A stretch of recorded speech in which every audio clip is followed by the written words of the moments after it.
देखिए अब दो बड़े जिसको छाया ग्रह कहते हैं ना, वो हाँ, वास्तविक रूप में ग्रह तो है नहीं ग्रह मंडल में, वो कहीं फिजिकली तो अस्तित्व नहीं रखते, लेकिन करेक्ट। राहु और केतु दोनों छाया ग्रह हैं और 18-18 महीने हाँ तक जी, वो एक राशि में रहते हैं। साथ में एक एक जुड़वा राशि में है, रहे। ये जोड़ी में चलते हैं और उल्टा चलते हैं, ठीक है? तो अब भी बदले हैं, अभी अभी बदले हैं ये, ठीक है? हाँ जी, तो 30 अक्टूबर इसको को बदले हैं। जी, जी। तो इसका क्या प्रभाव हो सकता है आमतौर पर मैं तो चाहूँगा कि देश और देश के लोगों और राजनीति और बाकी सब चीज़ें जो जिसको आप जोड़ पाएँ इस विषय के साथ, तो इस पर आप कोई हाँ रोशनी जी। डालें, ये जो बदले हैं ग्रह दोनों, तो वो क्या उसका प्रभाव अच्छा, बुरा जो भी हो, क्या हो सकता है? सभी एस्पेक्ट्स को लेकर, ये हमारे दर्शकों को बताएँ। अब क्या हुआ है कि जो राहु का परिवर्तन हुआ है, वो इनके लगन लौट के काफ़ी करीब आ गया, सूर्य के काफ़ी करीब आ गया है। मतलब उसको एक्लिप्स कर रहा है, जिसे ग्रहण दोष कहते हैं। ठीक और है? ये 29 के बाद चीज़ें तेज़ हो जाएँगी और यूपी की पॉलिटिक्स में सत्ता में बहुत बड़ा परिवर्तन 5 दिसंबर के बाद देखने को मिलेगा। बहुत बड़ा उठा-पटक होगा जो लोगों ने एक्सपेक्ट नहीं किया होगा।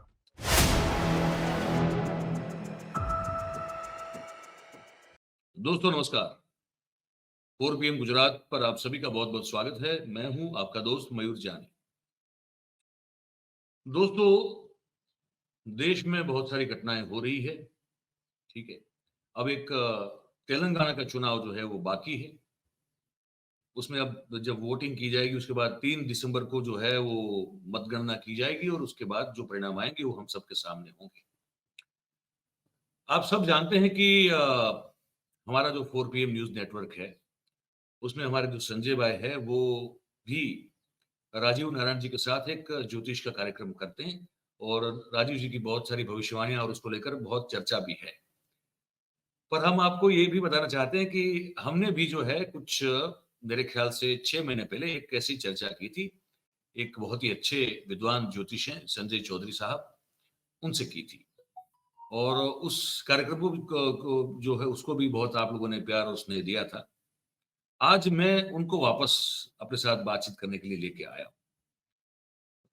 बहुत सारी जो मंडेन जिसको कहते हैं, मंडेन एस्ट्रोलॉजी जिसमें स्थल और काल और उसको देखते हुए, ग्रहों के गोचर को देखते हुए सांप्रत स्थिति में आने वाले भविष्य में और देखते हुए आने वाले भविष्य में क्या होने वाला है उस पर जो है वो प्रेडिक्शन किया जाता है। तो मैं संजय भाई, संजय चौधरी साहब जो हैं वो काफ़ी लंबे अरसे से ज्योतिष का अभ्यास करते हैं। ये उनका कोई मूल पेशा नहीं है, लेकिन वो विद्यार्थी हैं, अपने आप को कहते हैं कि वो इस जो ये शास्त्र है, उसके विद्यार्थी हैं और उस अभ्यास के चलते वो कुछ कहना चाहते हैं, तो हमने कहा कि चलिए आज आप अ, उनको हमारे साथ जोड़ लेते हैं और आप सबके साथ जो है उनको रूबरू करवाते हैं और क्या वो देख रहे हैं देश में आने वाली स्थिति को लेकर, ग्रहों की चालों को देखकर, वो हम उनसे आज जानने की कोशिश करेंगे। तो मैं संजय भाई को भी जोड़ लेता हूँ। संजय भाई आपका बहुत-बहुत स्वागत है 4 पीएम गुजरात पर, कैसे हैं आप? तो हाँ, आपका मैं परिचय दे रहा था दर्शकों को अभी, पर मुझे शुरुआत करने से पहले एक सवाल आपको पूछना पड़ेगा कि आपने 6 महीने पहले या 7 महीने पहले मेरे ख्याल से एक भविष्यवाणी की थी हमारे हमने कार्यक्रम किया था हमारे चैनल पर। तो आपका ये मानना था कि संसद जो है वो डिसॉल्व कर दी जाएगी और चुनाव जो है जल्दी घोषित लोकसभा के किए जाएँगे। पर संजय भाई वो हुआ नहीं, वो आपकी जो भविष्यवाणी है वो सही साबित नहीं हुई। तो क्या कहेंगे उसके बारे में? नमस्कार मयूर जी, काफ़ी दिनों बाद हमारा इंटरेक्शन हो रहा है। जी, बिल्कुल। मंडेन के ऊपर मंडेन एस्ट्रोलॉजी एक बहुत ही अ, टिपिकल सब्जेक्ट है क्योंकि इसके ऊपर बहुत कम लोग काम करते हैं और बहुत कम इसके ऊपर लिटरेचर अवेलेबल है, बहुत कम बुक्स अवेलेबल है और कहीं ऐसा कोई कोर्स पढ़ाया भी नहीं जाता है मंडेन एस्ट्रोलॉजी में जिससे हम उसको सीख सकें। रेफरेंस के लिए हमारे पास डाटा ही बहुत कम है। ठीक है, हमारी वो जो कैलकुलेशंस थी, वो सही साबित नहीं हुई, लेकिन मैं आपसे एक चीज़ पूछना चाहता हूँ कि जो स्पेशल पार्लियामेंट सेशन बुलाया गया 18 से 22 सितंबर में, उसमें हुँ। क्या होना था? आप बताइए। वो तो किसी उसमें को नहीं पता महिला था। बिल तो पास नहीं होना था। वो एक्चुअल में बुलाया ही इसीलिए गया था कि डिसॉल्व करने के लिए, लेकिन शायद एंड लास्ट मोमेंट पे कुछ एस्ट्रोलॉजिकल सलाह या कुछ और भी बड़े कारण हो सकते हैं कि बीजेपी रूलिंग पार्टी ने उसको टाल दिया। मेरा ये मानना है। हाँ, कमी है, गलती है, मैं उसको स्वीकार करता हूँ। लेकिन हाँ, ये बात है क्योंकि विपक्ष जो है वो भी बड़े एक तरह से वो सत्ते में था, उनको समझ में नहीं आ रहा था क्यों बुला रहे हैं, इसकी कोई जानकारी मिल नहीं पा रही थी। कांग्रेस और बाकी दल जो हैं वो भी कह रहे थे कि स्पेशल सेशन है, लेकिन किस लिए है?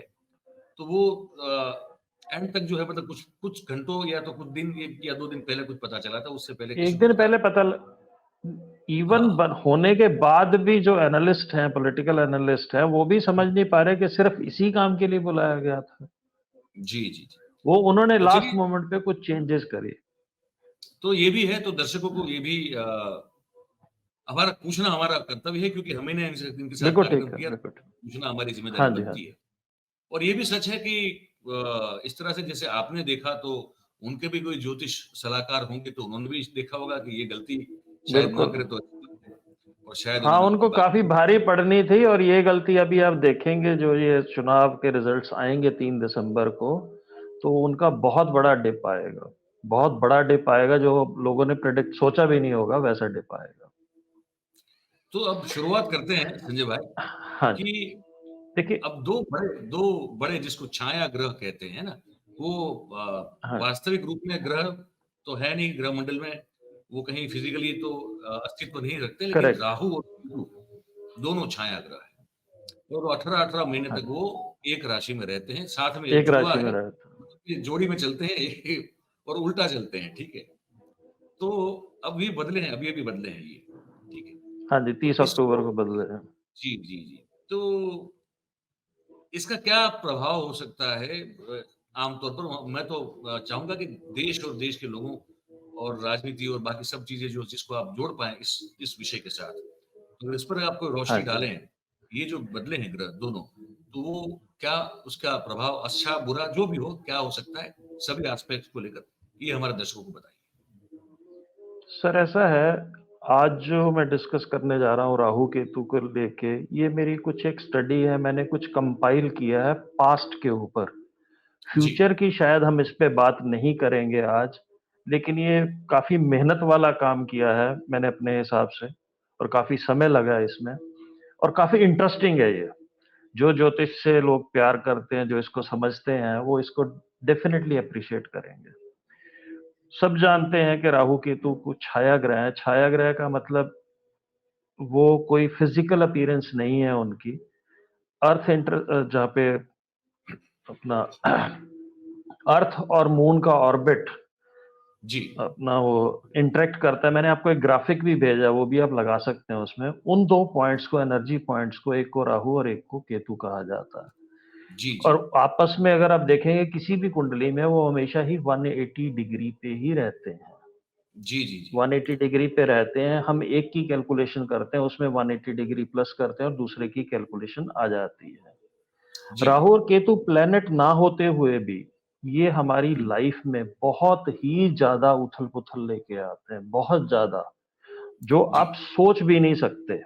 जब मैंने ये जी, स्टडी करना शुरू किया, सबसे पहले मैंने इसको कुछ अपनी कुंडली पे और कुछ खास पर्सनल कुंडलियों पे लगाया और देखा कि ये तो बहुत ही अच्छे रिजल्ट्स दे रहे हैं। जी। लेकिन इस चीज़ को पब्लिकली बताने के लिए मैंने भारतवर्ष की कुंडली उठाई है, ताकि अच्छा। जिसके बारे में सभी को पता है, सब जानते हैं, क्या-क्या इंसिडेंट हुए, वो सारी चीज़ें मैं आज आपसे डिस्कस करने वाला हूँ, बड़े ही शॉर्ट और ब्रीफ वे में। मैं जी, जी। ज़्यादा टेक्निकल नहीं जाऊँगा, सिंपल-सिंपल बात करेंगे और जहाँ अगर लगे जो आप मेरे को इनपुट दे सकते हैं जी, इंसिडेंट्स के बारे में, वो आपसे मैं हेल्प लूँगा।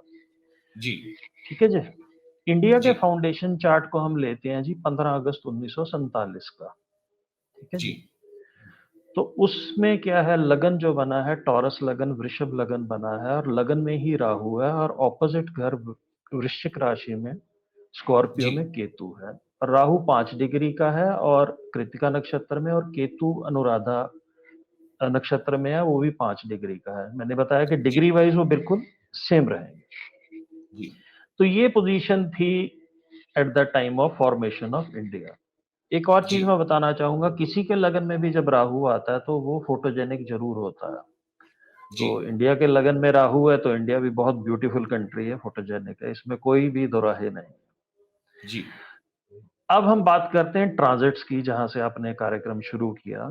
ट्रांजिट जी करते करते जब राहु के ऊपर केतु या केतु के ऊपर राहु आता है तो हम्म कुछ ना कुछ बड़े बदलाव जरूर आते हैं। इसको हम हम्म शुरू हम्म, हम्म, करते हैं 47 ऑनवर्ड्स।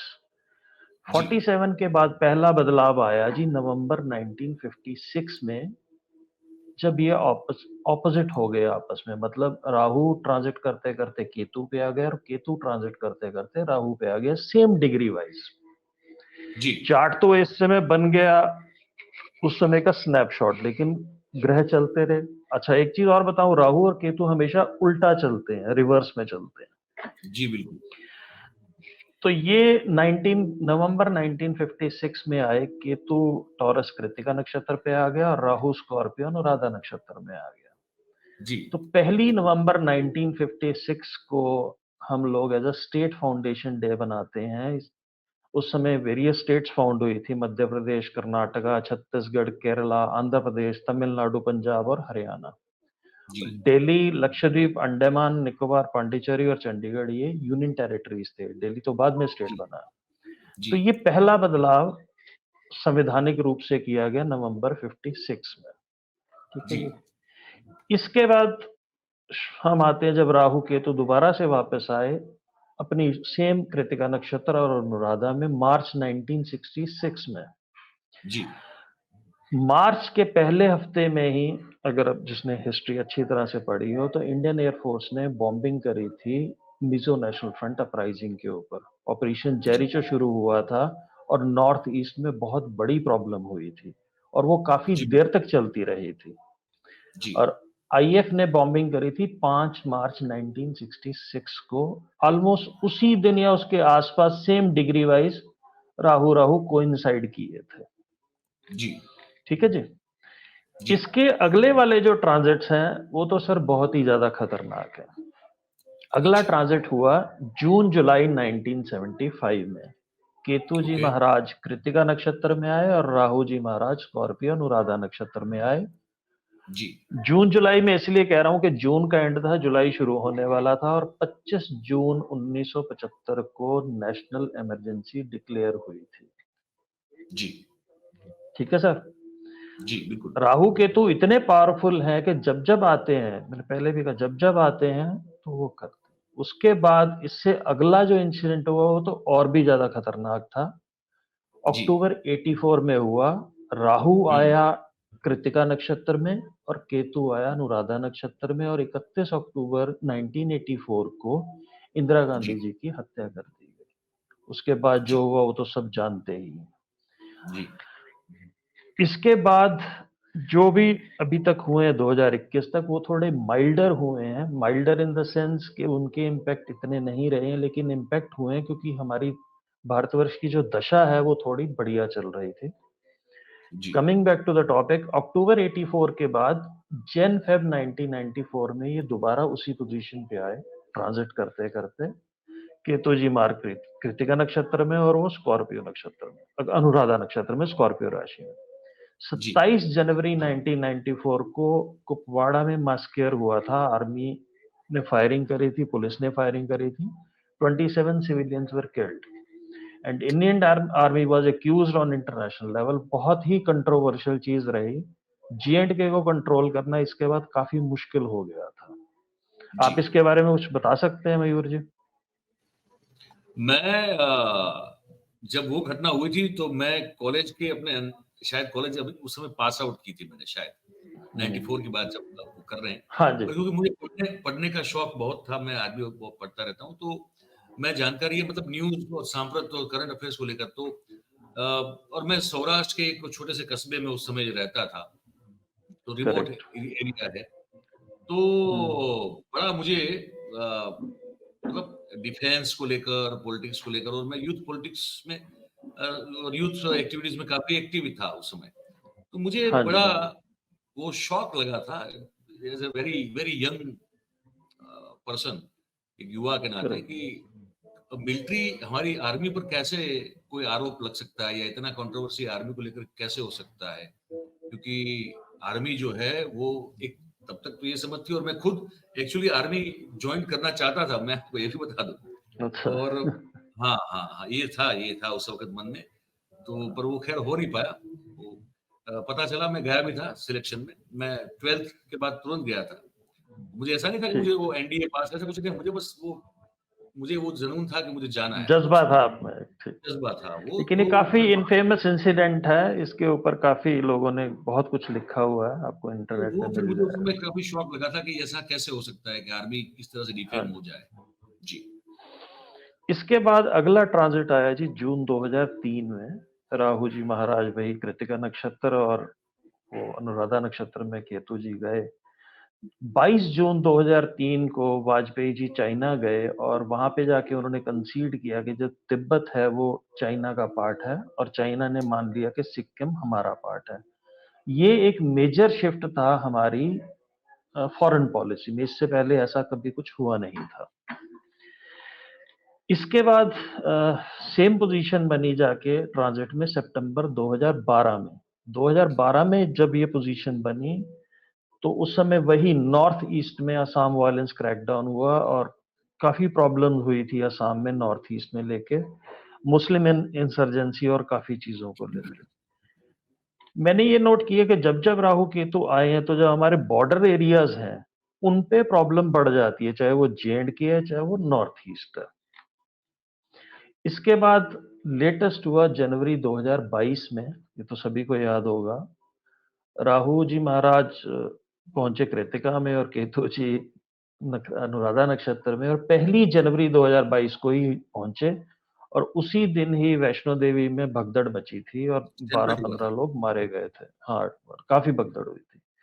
और उसके बाद पीएम के कॉन्वॉय को भी स्टक किया गया था, फार्मर प्रोटेस्ट पीक पे था, काफी प्रॉब्लम चल रही थी। तो टोटल सर ये 8 ट्रांजिट्स का मैंने स्टडी किया है, डिग्री वाइज एग्जैक्ट सारे चार्ट्स बना के देखे, फिर उनको इंसिडेंट से मिलाया। इसमें 5 के जो 5 ट्रांजिट्स हैं वो तो बहुत ही खतरनाक हुए हैं, जैसे इमरजेंसी है, इंदिरा गांधी जी की हत्या और बाकी चीजें। बाकी 2 से 3 नॉर्मल रहे हैं। हमारी बॉर्डर में जरूर प्रॉब्लम आती है जब भी ये चीज होती है, और हमारी फॉरेन पॉलिसी में एक मेजर शिफ्ट आता तो ये जो है। मणिपुर में नेक्स्ट। हो रहा है, हाँ जी, हाँ अब जो जी। मणिपुर पिछले 6-7, 5-6 महीने तो हो गए उसको, वो जो डिस्टर्बेंस है, जो बहुत बड़ा खतरनाक डिस्टर्बेंस है, क्या वो इस ट्रांजिट के चलते मान सकते हैं? नहीं, वो एक पार्ट हो सकता है ट्रांजिट को। उसने शायद उस चीज को जनवरी 2022 में वो इग्नाइट तो शुरू कर दिया होगा, लेकिन उसके कुछ दूसरे रीजंस हैं। हमने जो मणिपुर का चार्ट बनाया हुआ है उसमें मैंने देखा था उनकी दशा और वैसी चीजें ठीक नहीं चल रही हैं, वो एक रीजन हो सकता है ये। मैं यही कंक्लूड करता हूं कि ये सिंपल मैंने एक ट्रांजिट निकाला है। जैसे अगर मैं किसी एबीसी या XYZ के चार्ट पे भी लगाऊंगा तो ये ट्रांजिट एक इंडिकेशन देंगे कि कुछ बड़ा होने वाला है। वो आपकी दशा अंतरदशा डिसाइड करेगी वो कितना बड़ा होगा या छोटा होगा। अच्छा। मैंने सिर्फ एक रूल को विद एग्जांपल रखा है, क्योंकि सर मैं किसी के पर्सनल लाइफ के एग्जांपल तो रख नहीं सकता, क्योंकि लोगों को पता नहीं होंगे वो। इंडिया के बारे में सभी को पता है। ये इस रूल को प्रूव करता है कि राहु केतु का ट्रांजिट राहु केतु के ऊपर बहुत ही बड़ा प्रभाव डालता है। मेरा सिर्फ ये करने का ये मतलब था। तो अगला अब ट्रांजिट जो होगा वो मैं एक बात करूंगा सिर्फ। अगला ट्रांजिट जो होगा वो मार्च 2031 में होगा, और वो काफी खतरनाक होगा हमारे बॉर्डर्स को लेके, नॉर्थ ईस्ट को लेके। अच्छा, हाँ जी। तो संजय भाई, अब ये जो अभी इस महीने में जो ट्रांजिट हुआ है राहु और केतु का, हाँ दोनों ने जी। अपने अपने घर बदले हैं, तो हाँ जी। अब ये क्या आपने स्टडी किया है कि इसकी क्या असर होंगी, क्या प्रभाव होगा हम हाँ देश जी। पर, ये बताइए। देश भर में मैंने एक बड़ा इंटरेस्टिंग सा टॉपिक उठाया, इंटरेस्टिंग स्टडी बताता हूँ मैं आपको। एक्चुअल में राहु की कैलकुलेशन 2 तरह से की जाती है। एक मीन राहु लेते हैं, एक ट्रू राहु लेते हैं, क्योंकि छाया ग्रह हैं, जैसे आपने ग्राफिक में दिखाया कि लाइंस हैं, को पहले कैलकुलेट कर लेता है, कोई बीच में कैलकुलेट कर लेता है। मैं अपनी पर्सनल बताता हूँ कि मैं मीन राहु लेता हूँ, कुछ लोग ट्रू राहु लेते हैं साउथ में। तो एक चेंज हुआ है 30 अक्टूबर को और दूसरा चेंज हो रहा है 29 अक्टूबर परसों। वो ट्रू राहु चेंज होगा। बाय एंड लार्ज न 1 महीने का 28 दिन का फ़र्क रहता है। हाँ जी। नवंबर कह रहे हैं आप। हाँ, नवंबर सॉरी नवंबर, 29 नवंबर को। हुँ, तो ये चेंज होगा।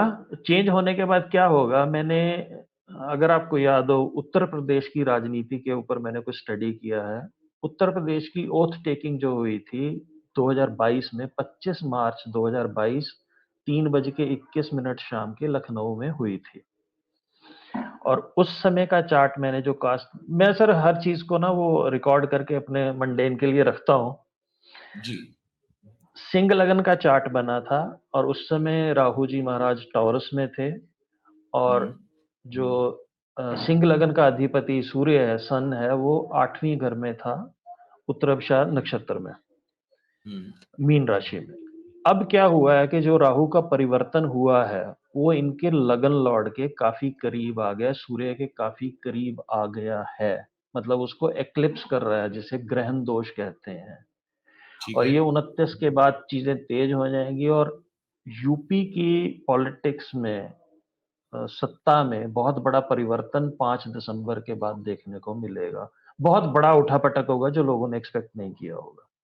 ये बड़ी बात कर फिर से आप कर रहे हैं संजय भाई जो मैं बताऊँ आपको कि ये ये कुछ ये एक बड़ी चौंकाने वाली बात की आपने। मतलब कि हम सब जानते हैं, हमने रिपोर्ट भी किया है हमारे चैनल पर और भी चैनलों पे हुआ है कि योगी जी और मोदी जी का जो है कुछ खटराक, कुछ कुछ वो चल रहा है और वहाँ किसी और को हो सकता है कि केशव प्रसाद मौर्य को बनाने की सीएम बनाने की जो थी वो हिलचाल थी, वो उस वक़्त हाँ 15-20 जी। दिन पहले की बात थी, वो सफल नहीं हो पाई थी। तो आप ये कह रहे हैं कि 5 दिसंबर से कब तक का पीरियड देख रहे हैं? इसमें आप कह रहे हैं कि बड़ा बदलाव हो जाएगा। जनवरी एंड तक 2 महीने मान के चलिए, मतलब कि 5 दिसंबर से लेके 31 जनवरी 2024 के बीच में जनवरी आप तक। ये मान के चल रहे हैं, आपने या प्रेडिक्ट कर रहे हैं, फोरकास्ट कर रहे हैं कि यूपी के पॉलिटिक्स में बहुत बड़ा बदलाव होगा। तो बदलाव तो सर यही हो मेरा सकता है और क्या हो सकता है? हाँ, हो सकता है बदलाव। एक्चुअल में ना इन लोगों के डाटा जो हैं सीएम साहब के या डिप्टी सीएम साहब के, इनके ऑथेंटिक डाटा अवेलेबल नहीं है। जी। पहले लोगों के ऑथेंटिक डाटा मिल जाते थे, चार्ट्स मिल जाते थे, तो लोग स्टडी कर लेते थे। उसमें हम स्टूडेंट्स को बड़ी आसानी होती थी स्टडी करने में, लेकिन हुँ, आजकल मिलता नहीं है।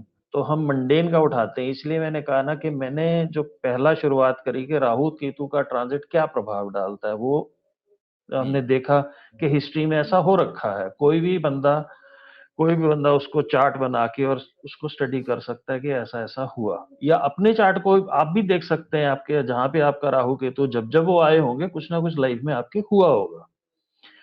इसके मैं बाद जो वही सोच पॉलि रहा हाँ, अच्छा आप जी, सोच रहे हैं।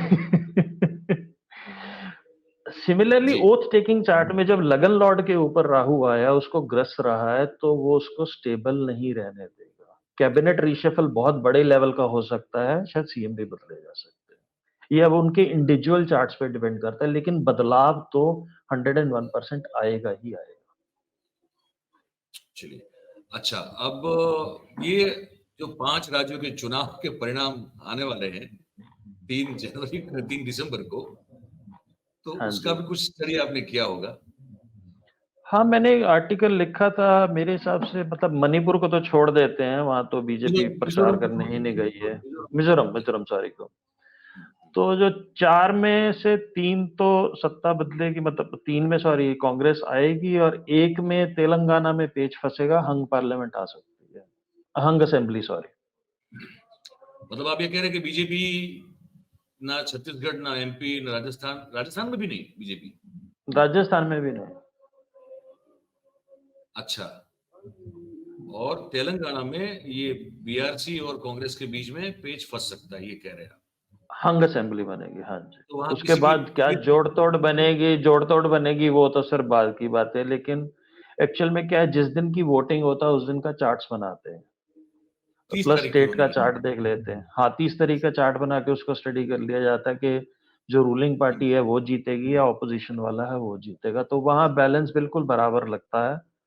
मतलब अगर एक पार्टी विनर भी होती है तो वो भी काफी क्लोज रहेगी, कुछ डिसाइसिव नहीं रहेगा। अच्छा, और एमपी और अगर राजस्थान में डिसाइसिव रहेगा। एमपी, राजस्थान, छत्तीसगढ़ तीनों में, हाँ जी, तीनों, वो तो डिसाइसिव रहेगा, उसमें कोई ऐसा नहीं रहेगा। तो उसमें आपको कोई शंका नहीं लग रही है कि कोई मतलब कोई कांटे की टक्कर होगी, ऐसा नहीं लगता है? वहां लगता है वन साइडेड नहीं हो नहीं, जाएगा। ऐसा नहीं, रिजल्ट क्लियर होगा, क्लियर रिजल्ट होगा। और आप कह रहे हैं कि वहां बीजेपी को लॉस है तीनों राज्यों में। बिल्कुल बिल्कुल, वो तो वैसे भी बीजेपी के तो तारे बहुत ही खराब चल रहे हैं, तो बहुत ही तो लॉस है, क्या चल रहा शायद है बीजेपी इसीलिए की? इन्होंने जो मैंने बताया था उनकी दशा, में चार्ट खोल लेता हूँ। उनकी चंद्रमा की महादशा चल रही है और चंद्रमा में शनि चल रहा है जी, और शनि के अंदर राहु चल रहा है। तीनों ही दशाएं ठीक नहीं है उनका।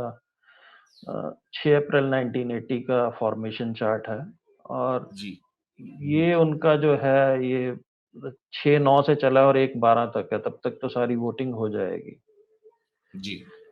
तो इनका नुकसान बहुत ज़बरदस्त होगा। हाँ, इनका ये चीज़ है कि चंद्रमा में मून में मरकरी चलेगा हम्म 17 फरवरी 2024 के बाद। तो 17 हम्म फ़ेब 2024 के बाद ये कुछ बदलाव करेंगे अपनी स्ट्रैटेजी में, मे बी अपने कुछ पोर्टफोलियो या लीडरशिप में। उसके बाद इनका समय थोड़ा बेटर रहेगा as compare to this time. समय वो भी ज़्यादा ठीक नहीं है, पर इस समय के मुकाबले काफ़ी ठीक रहेगा। अच्छा, तो आप ये कह रहे हैं कि ये दिसंबर की कौन सी तारीख तक इनका ये बहुत ही, ये जो कह रहे हैं विषम पीरियड चल रहा है, वो कौन सी तारीख तक है बीजेपी का? 1 दिसंबर, 1 दिसंबर। अच्छा, 1 दिसंबर तक, तब तक तो पूरी वोटिंग हो चुकी होगी। हाँ, वोटिंग हो चुकी होगी। अब ऐसा है ना कि चंद्रमा की महादशा में शनि का अंतरा इनका शुरू हुआ है जुलाई 2022 से, जी और वो फरवरी 2024 तक रहेगा। अब आप कैलकुलेट कर लीजिए, जुलाई 2022 ऑनवर्ड्स इनके कोई भी डिसीजन ठीक नहीं गए। जी जी जी बस जी, वो बिल्कुल। इनकी पॉपुलैरिटी इज ऑन डिक्लाइन। तब जाके कुछ संभलेंगे और कुछ डिसीजन शायद ठीक करेंगे, या कुछ जो भी कुछ करेंगे अपने आप को देखिए वो भी कोशिश करेंगे, तो थोड़ा बेटर होगा, आज से बेटर होगा। लेकिन वो भी दशा को इतनी खास अच्छी नहीं है। तो दशा इससे बेटर है तो लेकिन इतनी अच्छी नहीं है। मतलब अंतरा जो है वो इतना अच्छा नहीं है, क्योंकि चंद्रमा और मून मरकरी को खास अच्छी दशा नहीं मानी गई है इनके चार्ट के हिसाब से। अच्छा, ये भी बड़ी बात कह दी है आपने। और अच्छा, वैसी कोई बात जो मैं पूछना मुझसे रह गया हो, मैं चूक गया हूँ, पर आप बताना चाहते हो दर्शकों को? बस ये है कि राहु केतु को लोग एज अ डेमन लेते हैं या डराते हैं, ऐसा डरने वाली कोई बात नहीं है। हमारे ही कर्मों का फल देते हैं, कार्मिक प्लैनेट्स हैं, और अगर अच्छा कुछ चैरिटी के अच्छे काम करता है, अच्छे कर्म करता है, तो इतना बुरा फल नहीं देते हैं। राहु केतु अच्छा फल भी देते हैं, इसमें डरने वाली कोई बात नहीं है।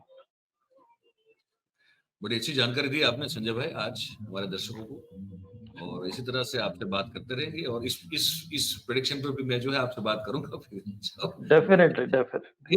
31 जनवरी से तक राह देखूंगा मैं, उसके बाद फिर मैं आपसे बात करूंगा कि हुआ तो मैं आपको क्रेडिट दे दूंगा, और आपको देने दिया तो आपको मिल ही जाएगी।